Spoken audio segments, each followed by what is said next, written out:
தமிழ் பாட்டு படிக்கலாமா? ஒவ்வொரு சாமிக்கும் ஒரு பாட்டு தமிழில் படிக்கலாம். பாலும் தெளித்தேனும் பாகும் பருப்பும் இவை நாளும் கலந்துனக்கு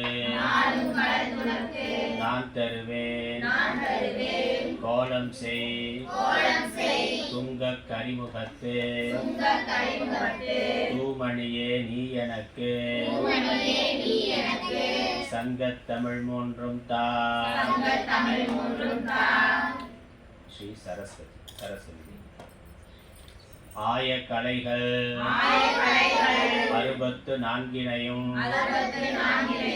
ஏய உணர்விக்கும் என்னம்மை தூய உருப்பழுங்கு போல்வாள் என் உள்ளத்தின் உள்ளே இருப்பள் இங்கு வாராயிட. ஸ்ரீ தட்சிணாமூர்த்தி. கல்லாலின் புடையமர்ந்து நான் மறை ஆரங்க முதல் கற்ற கேள்வி வல்லார்கள் நால்வருக்கும் வாக்கிறந்த பூரணமாய் மறைக்கு அப்பாலாய் எல்லாமாய் அல்லதுமாய் இருந்ததனை இருந்தபடி இருந்து காட்டி சொல்லாமல் சொன்னவரை நினையாமல் நினைந்து பவத்தொடக்கை வெல்வாய். ஸ்ரீ சுப்பிரமணிய முருகன். உருவாய் அருவாய் உளதாய் இளதாய் மறுவாய் மலராய் மணியாய் ஒளியாய் கருவாய் உயிராய் கதியாய் விதியாய் குருவாய் வருவாய் அருள்வாய் குகனே. ஸ்ரீ சிவன் சிவபெருமான். மாசில் வீணையும் மாலை மதியமும் வீசு தென்றலும் விங்கில வேணிலும் மூசு வண்டரை பொய்கையும் போன்றதே ஈசன் எந்தை இணையடி நீழலே. ஸ்ரீ பார்வதி. பூத்தவளே புவனம் 14 பூத்த வண்ணம் காத்தவளே பின் கறந்தவளே கரை கண்டனுக்கு மூத்தவளே என்றும் மூவா முகுந்தற்கு இளையவளே மாத்தவளே உன்னையன்றி மற்றோர் தெய்வம் வந்திப்பதே. ஸ்ரீ மகாவிஷ்ணு. பச்சை மாமலை போல் மேனி பவளவாய் கமலச் செங்கன் அச்சுதா அமரர் ஏரே ஆயதம் கொழுந்தே என்னும் இச்சுவை தவிர யான் போய் இந்திர லோகம் ஆளும் அச்சுவை பெரினும் வேண்டே அரங்கமா நகருளானே. முன்னாடி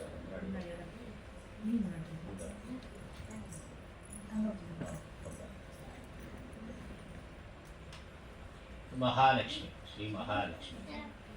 பொன்னரசி நாரணனார் தேவி புகழரசி மின்னும் நவரத்தினம் போல் மேனி அழகுடையார் அன்னையவள் வையமெல்லாம் ஆதரிப்பார் ஸ்ரீதேவி தன்னிரு பொற்றாலே சரண் புகுந்து வாழ்வோமே. ஸ்ரீராமர். நன்மையும் செல்வமும் நாளும் நல்குமே.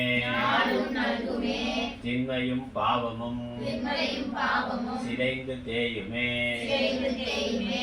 ஜென்மமும் மரணமும் இன்றி தீருமே.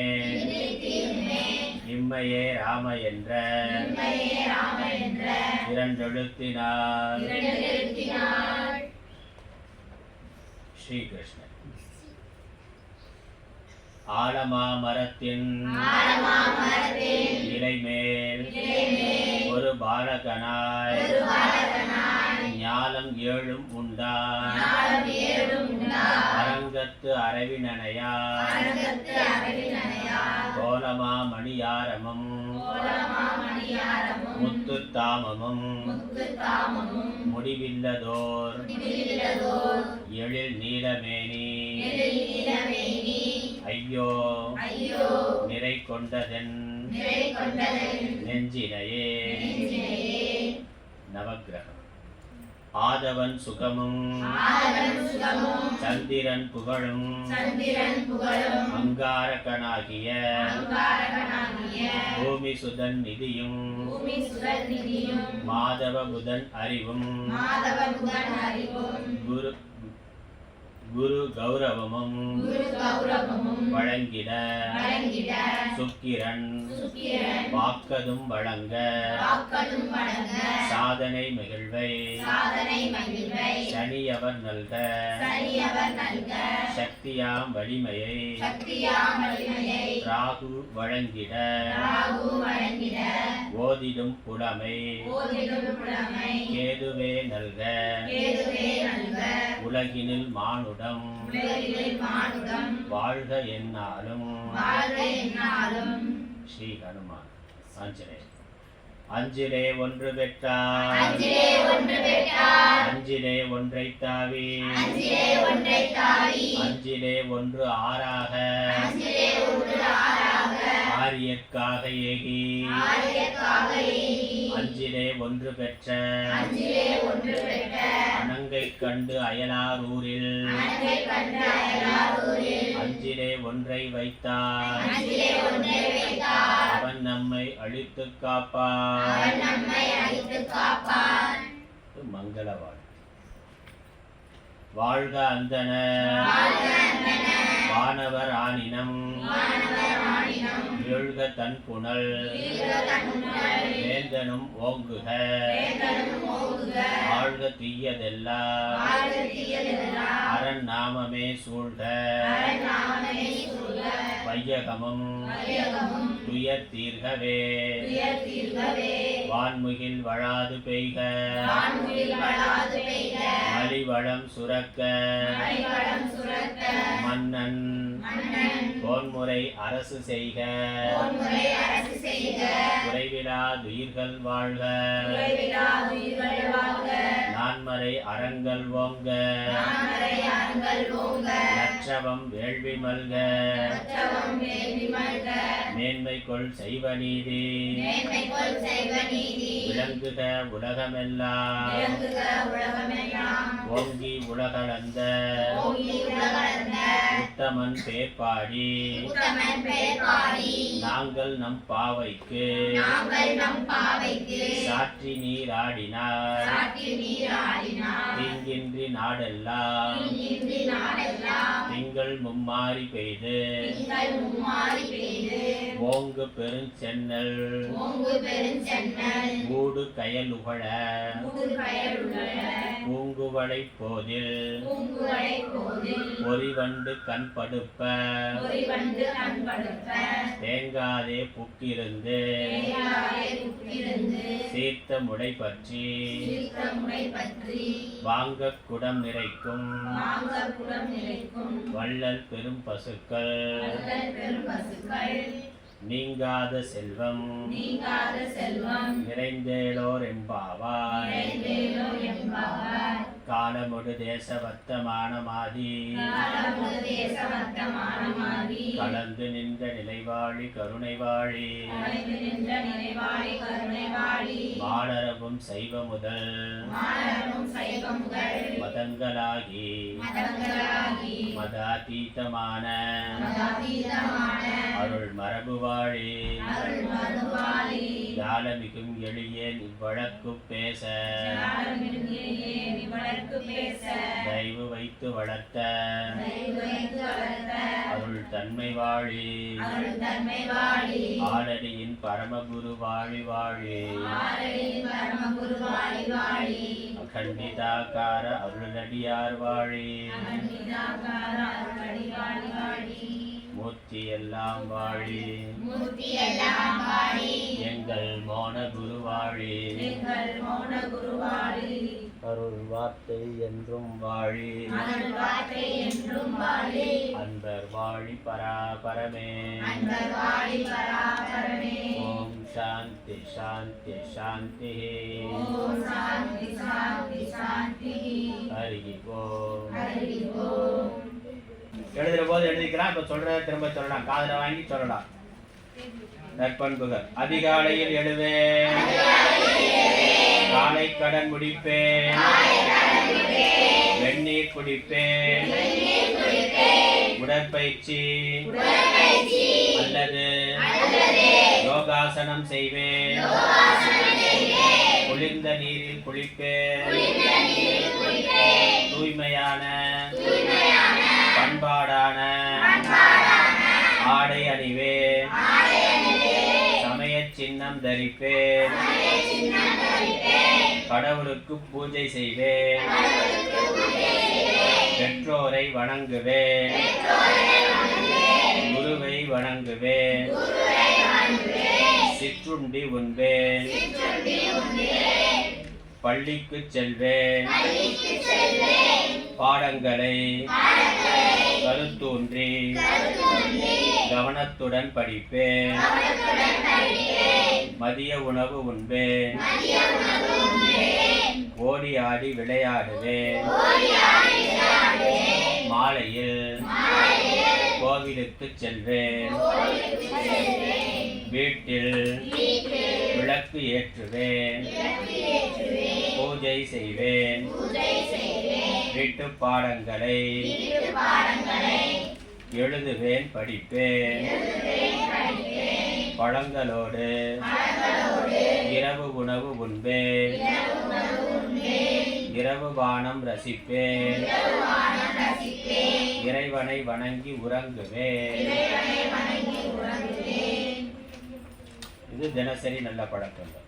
பொதுவான நல்ல பழக்கங்கள்: அனைவரிடமும் அன்புடன் பேசுவேன், பழகுவேன், என்னால் முடிந்த உதவிகளை பிறருக்கு செய்வேன், எனக்கு உதவி தேவைப்படும் போது தயங்காமல் பிறரிடம் கேட்பேன், குப்பைகளை கண்ட இடங்களில் போட மாட்டேன்,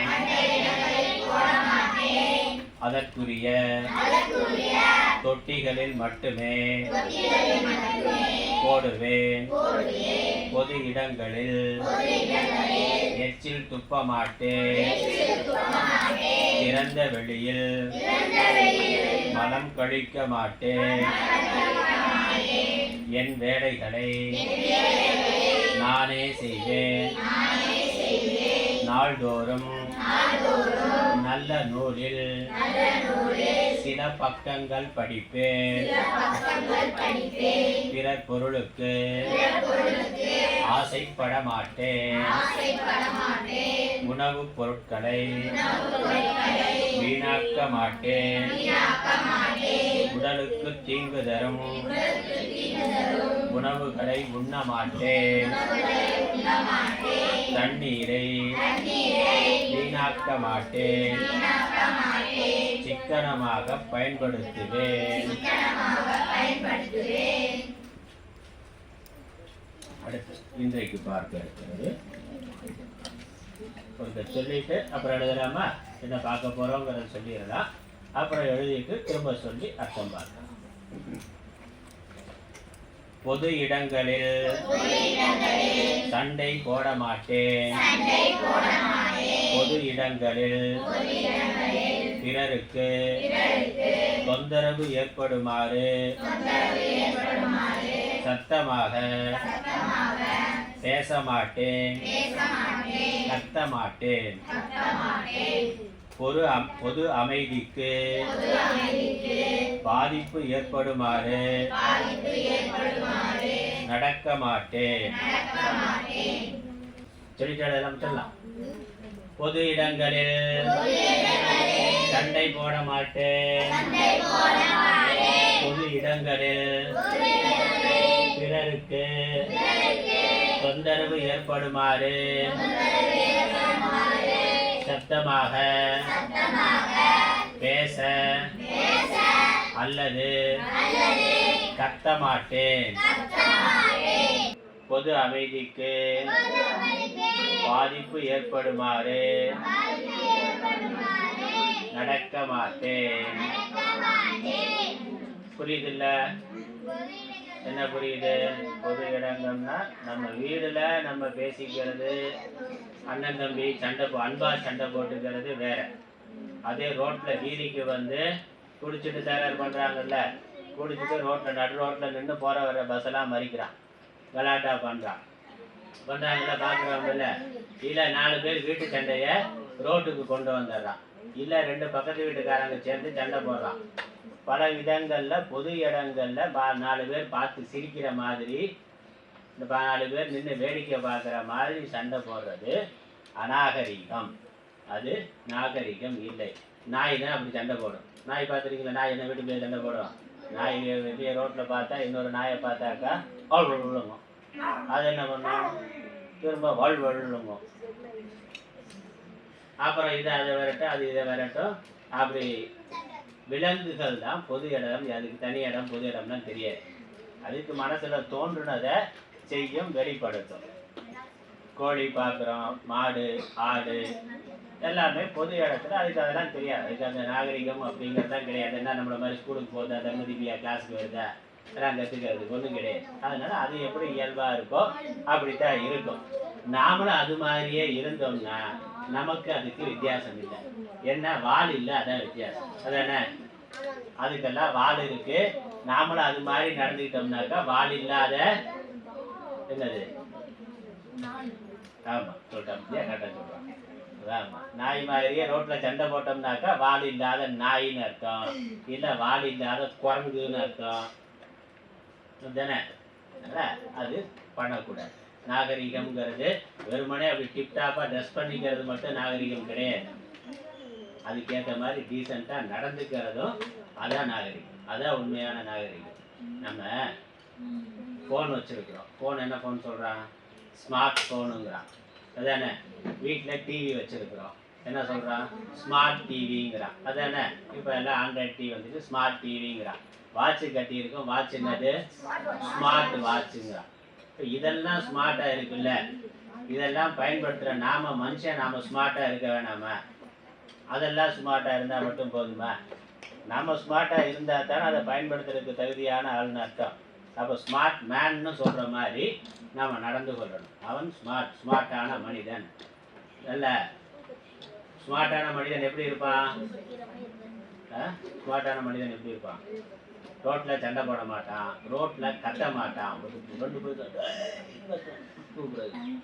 அப்படிலாம் கத்த மாட்டான். பக்கத்தில் போய் தான் கூப்பிடணும். போகிற ஆளை திரும்ப 4 பேர் திரும்ப பார்க்குற மாதிரி கத்தி கூப்பிடக்கூடாது. கூப்பிடணும்னா பக்கத்தில் போய் கூப்பிடணும். அதனால் பொது இடத்துல கத்துறது, சண்டை போடுறது, பேசுறதே சத்தமாக பேசும். டவுன் பஸ்லாம் பார்த்தாக்கா இவர் ஃபோனில் பேசுகிறாரு. எங்கள் ஊரில் இருக்க யாரு கூடயோ ஃபோனில் பேசுகிறாரு. இவர் கத்துற ஃபோன் இல்லாமலே அவருக்கு கேட்கும். அவ்வளோ கற்று இதுக்கு ஃபோனை ஆஃபீஸ் வச்சு பேசினாலே அவனுக்கு கேட்கும். ஊரில் இருக்க ஆள்கிட்ட அப்படி பேசணும். பார்க்குறோம்ல பஸ்ஸுக்குள்ளே பார்த்தாக்கா பஸ்ஸில் உட்காந்துட்டு பஸ்ஸில் இருக்க 50 பேருக்கு கேட்குற மாதிரி வீட்டு கதையை பேசிக்கிட்டு இருக்கான். வீட்டு கதையை அவ்வளோ கத்தி எல்லாரும் பார்க்குற எல்லாரும் திரும்பி வேடிக்கை பார்க்குற மாதிரி கத்தி கத்தி பேசிக்கிட்டு. அப்போ அதெல்லாம் வந்து நம்ம படித்தவங்க விவரம் தெரியாதவங்க ஏதோ பண்ணுறாங்க. ஆனால் நம்ம படித்தவங்க அப்படிலாம் நடக்கக்கூடாது. நம்ம பேசுறது பக்கத்தில் யார்கிட்ட பேசுகிறோமோ அவங்களுக்கு மட்டும் கேட்குற மாதிரி தான் இருக்கணும். அதுக்கு மேலே மூணாவது ஆளுக்கு கேட்கக்கூடாது. பக்கத்தில் 2 பேர் இருந்தால் நம்ம ஒரு ஆள்கிட்ட பேசுகிறோம்னாக்கா அவர்கிட்ட சொல்ல வேண்டிய விஷயம் 2 பேருக்கு சொல்கிற விஷயம்னா 2 பேருக்கு கேட்குற மாதிரி பேசலாம். ஆனால் ஒருத்தருக்கு தான் சொல்கிற விஷயம்னா அவருக்கு மட்டும் கேட்குற மாதிரி. யார்கிட்ட பேசுகிறோமோ அவங்களுக்கு மட்டும் கேட்குற அளவுக்கு எவ்வளவு சவுண்டு இருக்கணுமோ அவ்வளவு சவுண்டு தான் இருக்கணும். நம்ம 50 பேர் 60 பேர் உட்காந்துருக்கோம். அதனால் 60 பேருக்கு கேட்கணுங்கிறதுனால சத்தமாக பேசுகிறோம். ஆனால் தனியாக பேசுகிற தனிப்பட்ட முறையில் பேசுகிற பொழுது யாருக்கு கேட்கணுமோ அவ்வளோ அவங்களுக்கு கூட காது செவிடாகிற மாதிரி பேசணும். பக்கத்தில் இருக்க ஆள்கிட்ட பத்திரம் பக்கத்தில் தானே இருக்கான் அவனுக்குன்னா காது கேட்காத. அதனால் எப்பொழுதும் அமைதியாக பேசி பழகிக்கணும். சண்டை போடாமல் அன்பாக பேசி சண்டை போட்டால் கூட அதுவும் அமைதியாக சண்டை போடும். அன்பாக சண்டை போடும். சத்தம் இல்லாமல் சண்டை போடும். சண்டை போடுறதும் பொது இடத்துல 4 பேர் திரும்பி பார்க்குற மாதிரியான எந்த செயலையும் நம்ம செய்யக்கூடாது. செஞ்சால் அது அநாகரிகம். நம்ம போட்டு போகிற ட்ரெஸ்ஸில் இருந்து ஆனால் அப்புறம் இன்னொரு நண்பன் கூட எழுதுறான். நம்ம போட்டு போகிற ட்ரெஸ்ஸை 4 பேர் திரும்பி பார்க்குற மாதிரி இருக்கக்கூடாது. நம்ம நடந்து போனால் அப்படி செருப்பை சருன்னு உரசிக்கிட்டே போவான். தெரு முனைக்கு கேட்கான் வர்றான்னு சொல்லி தீப்பொறி திரும்புவோமா? அந்த மாதிரி எல்லாம் நெருப்பு மறக்கிற மாதிரி தர தேய்கிற மாதிரி செருப்பு தேய்கிற மாதிரி அப்படி சரக்குன்னு சத்தம் போட்டு அப்படின்னு நடக்கிறார். பூனை மாதிரி பூனை நடக்கிற இன்னைக்கா சத்தம் கேட்குமா? அதுக்காக திருட்டுத்தனமா போறதுன்னு அர்த்தம் கிடையாது. பூனை வந்து எலியை பிடிக்கிற போது அப்படி ரொம்ப சைலண்ட். ஆனா அது நார்மலா சாதாரணமா நடக்கிற போதே சத்தம் கேட்குமா? அது எலியை பிடிக்கிற பொழுது அப்படியே மெதுவாக தெரியக்கூடாதுங்கிறதுனால அசைவு தெரியக்கூடாதுங்கிறதுனால இன்னும் மெதுவாக போகும். ஆனால் நார்மலாக அது நடக்கிற பொழுதும் சரி ஓடுற பொழுதும் எந்த சத்தமும் கேட்காது. அப்படி அமைதியாக நடந்து போகணும். யாரும் திரும்பி பார்க்குற மாதிரி எந்த செயலும் செய்யக்கூடாது. அதான் நாகரிகம், அதுதான் பண்பாடு, அதான் கல்ச்சர்னு சொல்கிறோம். நல்லா ட்ரெஸ் பண்ணிக்கிறது, நீட்டாக ட்ரெஸ் பண்ணிக்கிறது நாகரிகம். இந்த மாதிரி நடந்து கொள்வது வந்து கல்ச்சர், பண்பாடு. அதனால் பொது இடங்களில் சண்டை போடக்கூடாது. சண்டை யார்ட்டையாவது போடுறதா இருந்தால் தனியாக கூட்டு போய் ஓரமாக ஒதுக்குப்புறமாக போய் சண்டை போடணும். ரைட்டா? ஏதாவது பேச வேண்டி இருக்கு, ஏதோ வாக்குவாதம் பண்ண வேண்டி இருக்குனாக்கா 4 பேர் இல்லாத இடத்துல தனியாக போய் நாங்கள் பேசிக்கலாம். தனியாக கூட்டு போய் எக்ஸ்கியூஸ் மீ உங்கள்கிட்ட ஒரு நிமிஷம் பேசலாம் வாங்க அப்படின்னு கூட்டு போய் தனியாக பேசணும். அப்படி பேசணும். அதனால் முதல்ல சண்டை போட மாட்டேன், அப்புறம் சத்தமாக பேச மாட்டேன். அதுக்கப்புறம் பொது அமைதிக்கு பாதிப்பு ஏற்படும் மாதிரி நடக்க மாட்டேன். பொது அமைதி 4 பேர் ரோட்டில் போயிட்டு இருக்காங்க, அமைதியாக அவங்க வேலையை பார்த்து இருக்காங்கன்னா அது டிஸ்டர்ப் ஆகுற மாதிரி எந்த வேலையும் நம்ம செய்யக்கூடாது. என்ன மேடம்? போகலாம் மேடம், கொஞ்சம் நேரத்தில் பிரேக் கொடுக்க போகிறேன், போகலாம், ஒரு 5 நிமிஷம் உட்காருங்க, போகலாம். வரிசையாக போயிட்டே இருந்தாக்கா நான் யாருக்கு கிளாஸ் நடத்துறது?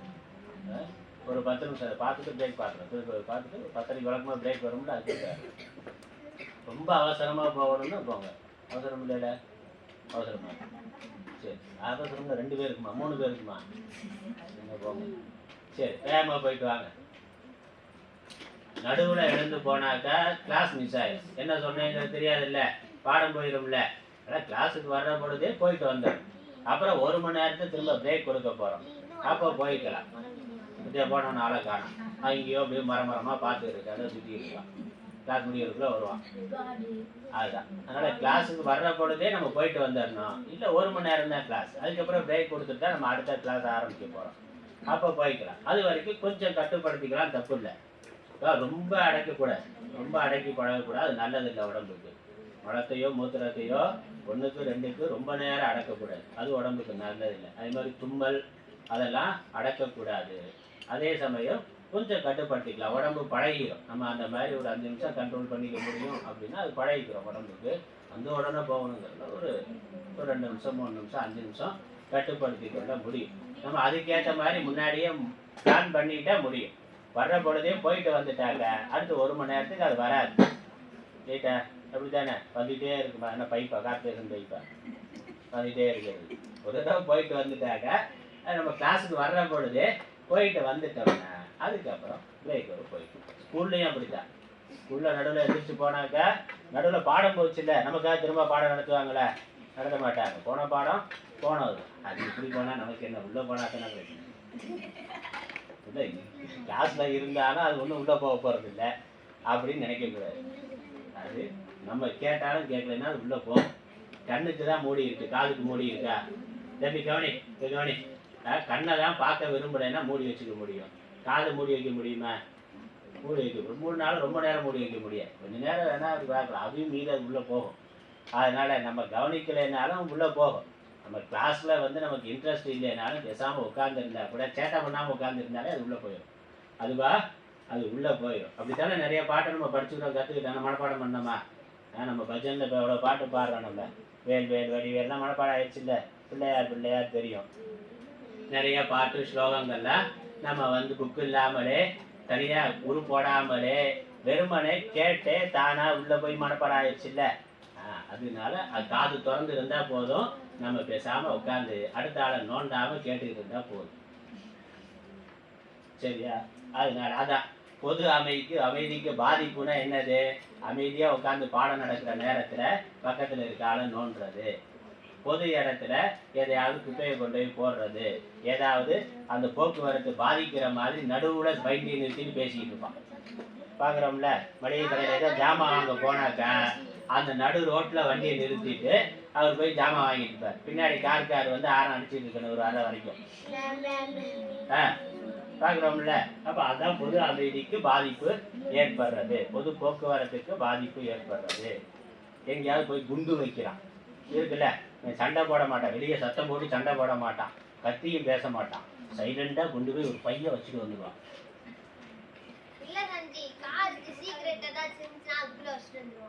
கொண்டு பார்க்குறோம்ல. அப்போ என்னது, அவன் சண்டையும் போடலை, பொது இடத்துல சண்டை போடல. இராணுவத்தில் மிலிட்ரியில் நேருக்கு நேர் சண்டை போடுறான். பாகிஸ்தான், இந்தியா பாகிஸ்தான் நேருக்கு நேர் சண்டை போடுறதுன்னா அது வீரம். நம்ம வீரம், நம்ம தைரியத்தை காமிச்சு சண்டை போடுறோம், அது பரவாயில்ல. இங்கே வந்து இல்லை, கத்தியும் பேசுறதில்ல, சண்டை போட்டும் பேசுறதில்ல, அமைதியாக ஒரு குண்டு தயாரிச்சு கொண்டு போய் அது பையில வச்சுட்டு வந்துடுறது. அப்போ என்னது, பொது அமைதிக்கு அதான் பாதிப்பு ஏற்படுத்துது.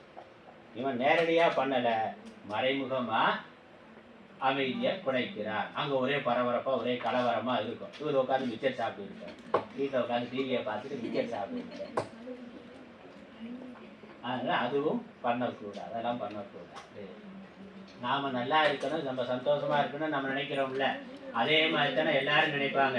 எல்லாரும் நாம் நல்லா இருக்கணும், சந்தோஷமாக இருக்கணும், நமக்கு யாரும் எந்த விதத்தில் யாரும் நம்ம கூட சண்டை போடக்கூடாது, யாரும் நம்மள்கிட்ட கத்தி கோபமாக பேசக்கூடாது, யாரும் நம்மளுடைய அமைதியை கெடுக்கக்கூடாது நாம் நினைக்கிறோம்ல. அதே மாதிரி எல்லாரும் நினைப்பாங்கல்ல, எல்லாருக்கும் அதே மாதிரி வாழ்கிறதுக்கு உரிமை இருக்குல்ல. நமக்கு அந்த உரிமை இருக்குது. இந்த தேசத்தில் நாம் அமைதியாக நாம் விரும்புகிறத செய்து கொண்டு அமைதியாக சந்தோஷமாக வாழ்கிறதுக்கு நமக்கு உரிமை இருக்குன்னா, இந்த உலகத்தில் இருக்கக்கூடிய எல்லாருக்குமே அது உரிமை இருக்குது. மனுஷனுக்கு மட்டுமில்லை, எறும்புல இருந்து, எறும்பு கூட்டமாக போய்கிட்டு இருக்கு பார்க்குறோம். எறும்பு அது பாட்டுக்கு ஓரமாக கூட்டமாக போயிட்டு இருக்கு. அதில் கொண்டு போய் ஒரு டம்ளர் தண்ணியை ஊற்றுனாக்கா பண்ணுறோம்ல, அதில் சேட்டையெல்லாம் பண்ணுறோம்ல. அப்போ என்னாச்சு, அதோட அமைதி குழம்பு போச்சு, எங்கே போகுதுன்னு தெரியாது, குழம்பு போயிடும். அப்போ அது கூட நம்ம பண்ணக்கூடாது. மனிதன் மட்டுமல்ல, வேற எந்த உயிரினத்தோட எல்லா உயிரினத்துக்கும் இந்த உலகத்தில் வாழ்கிறதுக்கான உரிமை இருக்குது. அது கடவுள் கொடுத்துருக்கிறார். அதனால் அது அதனுடைய வாழ்க்கையை வாழ்ந்துட்டு போகட்டும், நாம் அதை தொந்தரவு பண்ணக்கூடாது. அதனால் நமக்கு தொந்தரவு வந்தால் அதை கொஞ்சம் விலக்கி வைக்கலாம். ரைட்டா? நம்ம ஒன்றும் முடிஞ்சால் விலகி போயிடலாம், இல்லை அதுலேருந்து விலக்கி வைக்கலாம். வீட்டில் கடப்பாம்பூச்சி தொல்லையாக இருக்குது, எலி தொல்லையாக இருக்குது, அப்படி அவ்வளோதான், அதை பிடிச்சி வெளியே விட்டுடலாம். அதை அடித்து கொள்ளணுங்கிறது இல்லை, முடிஞ்ச வரைக்கும் அது வராமல் வெளியே அனுப்பிச்சி விட்டுறணும். இதுதானே? இப்போ கொசுவுக்கு இது வைக்கிறோம், கொசுவுக்கு வைக்கிறோம்ல, லிக்யூட் வைக்கிறோம். அதில் என்ன ஆகும், கொசு அந்த வாசத்தை பார்த்துட்டு வராமல் வெளியே போயிடும். நீ பேட்டு வச்சு டொப்புன்னு அடிச்சுக்கிட்டு இருந்தாக்க அது பாவம் இல்லை. அதோட உயிர் வாழ்க்கையை நம்ம ஏன் கொள்ளணும்? உனக்கு அது தொந்தரவாக இருக்குனாக்கா ஏதோ லோஷன் போட்டுக்கலாம், இல்லை கொசுவர்த்தி சுருள் ஏற்றி வைக்கலாம், இல்லை லிக்யூட் ஏதாவது வச்சேன்னா அந்த வாசம் அது பிடிக்காம அதுக்கு வேற எங்கே சாப்பாடு கிடைக்குதோ அங்கே தேடி போயிடும். ஏதோ அதுக்கு சாப்பாடு அதுதான், அதனால அதுக்கு எங்கே கிடைக்குதோ அங்கே போயிடும். நம்ம அதை வந்து கொள்ள வேண்டியது இல்லை. ஆனா அதை வந்து கொள்றது பண்றது அது பாப்பம். அதான் அது வந்து நம்ம மனிதன் மட்டும் இல்லை, வேற எந்த உயிரினத்தோட வாழ்க்கையும் அதோட அமைதியை நம்ம கெடுக்க கூடாது. அது ஒரு நல்ல பண்பு. சரி, ஒரு சொல்லிடலாமா? பொது இடங்களில் சண்டை போட மாட்டேன். பொது இடங்களில் பிறருக்கு தொந்தரவு ஏற்படுமாறு சத்தமாக பேச அல்லது சத்தமாட்டேன். பொது அமைதிக்கு பாதிப்பு ஏற்படுமாறு நடக்க மாட்டேன். அடுத்த ஆத்திச்சூடி.